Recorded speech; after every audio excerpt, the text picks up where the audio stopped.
Samahan niyo ako kasi we're eating at Chicken. May bagong bukas silang branch dito sa Espanya and lalakarin lang natin papunta doon. Let's go! Kung familiar kayo guys sa Espanya, dito siya sa side ng KFC Maseda. Tapos sa tawid lang nun. Yan yung KFC Maseda. Nandun lang yun sa kabila. So here it is, Chicken. And open naman sila kahit December 30 ngayon. Hello po, order po. Super chick po. Tapos Gcash na lang. Okay na po.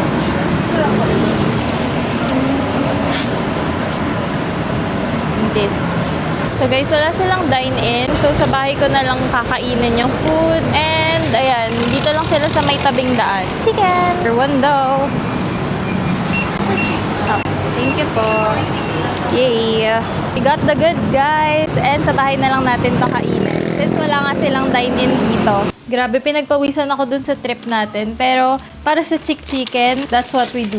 Again, super chick yung in-order ko. And tingnan natin yung laman. So, first meron tayo ditong mac and cheese. And then, ito naman yung mismong chicken. First time ko to iti-try, guys, as in. Kasi, yung previous nilang mga branch, sobrang layo sa amin. So, nung nalaman ko na meron na sa Espanya, and nakita ko pa yun nung napadaan lang kami, hindi sinasadya. Super saya ko talaga. So, this consists of 3 chicken tenders na ganito kalaki. Ito ang aking face. Meron brioche na bread. Tapos, 2 sauce. Yan, ganito kalaki yung sauce. And then, sa ilalim, meron kang fries. Ay, 4 pala yung chicken. So, 1, 2, 3, 4. Ang dami. Di pa rin ako nakakatikim ng Raising Cane's, guys. So, this is very new to me. Ooh. I like the sauce. Nandun yung creaminess and may tanginess din. Hindi ko lang bet siguro yung parang humihiwala yung breading niya dun sa chicken. Pero the chicken is fresh. Pero in fairness very crunchy yung breading.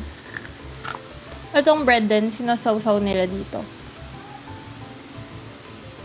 Sakto lang. Then the fries naman, thick yung fries nila.